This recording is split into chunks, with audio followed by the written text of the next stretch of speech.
Halo, Assalamualaikum warahmatullahi wabarakatuh. Perkenalkan, nama saya Erna R, NPM 2040603001. Di sini saya akan menjelaskan salah satu organel sel, yaitu retikulum endoplasma. Mari kita simak videonya.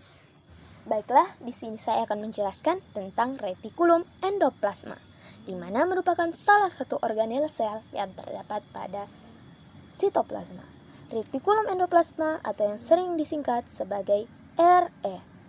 Retikulum endoplasma ini ditemukan pada sel tumbuhan dan sel hewan, tetapi tidak ditemukan pada sel bakteri. Jika kita mengamati retikulum endoplasma, kita akan melihat bahwa retikulum endoplasma ini terdiri dari membran yang terlipat dan terlihat seperti sistem transportasi. Retikulum endoplasma letaknya berada dekat dengan nukleus atau inti sel dan membantu sel mengangkut bahan-bahan penting ke seluruh sel. Nah, sekarang mari kita amati lebih detail lagi tentang retikulum endoplasma. Retikulum endoplasma ada dua jenis, yaitu retikulum endoplasma kasar dan retikulum endoplasma halus.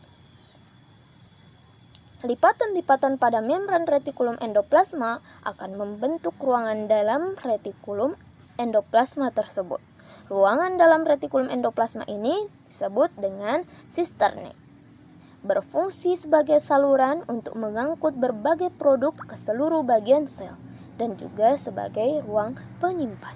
Protein yang disekresi dalam retikulum endoplasma kasar, misalnya glikoprotein, akan meninggalkan retikulum endoplasma dan diangkut dalam kondisi terbungkus atau disebut vesikel dan bergerak ke tempat lain dalam bentuk vesikula transport.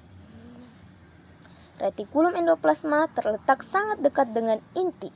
Retikulum endoplasma kasar memiliki pabrik protein kecil yang disebut dengan ribosom yang tertanam pada membran retikulum endoplasma. Ribosom ini merupakan tempat dihasilkannya protein.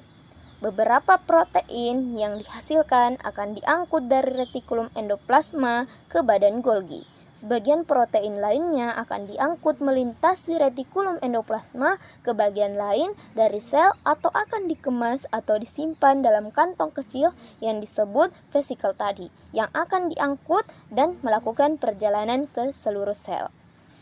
Retikulum endoplasma halus ini terlihat halus karena tidak mengandung ribosom. Retikulum endoplasma halus ini memiliki pekerjaan dan fungsi yang berbeda dari retikulum endoplasma kasar. Retikulum endoplasma halus ini menghasilkan bahan kimia penting yang disebut enzim yang dikemas dalam vesikel dan akan berjalan menuju badan Golgi. Retikulum endoplasma halus juga menghasilkan lipid yang merupakan lemak penting yang digunakan oleh sel. Retikulum endoplasma halus akan mengangkut lipid ini ke seluruh sel atau akan mengemas lipid tersebut dalam vesikel dan melepasnya ke dalam sitoplasma.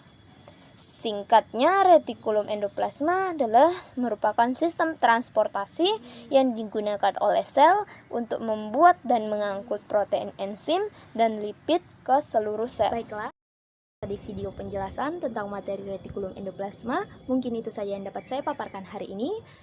Kurang dan lebihnya mohon dimaafkan. Wassalamualaikum warahmatullahi wabarakatuh.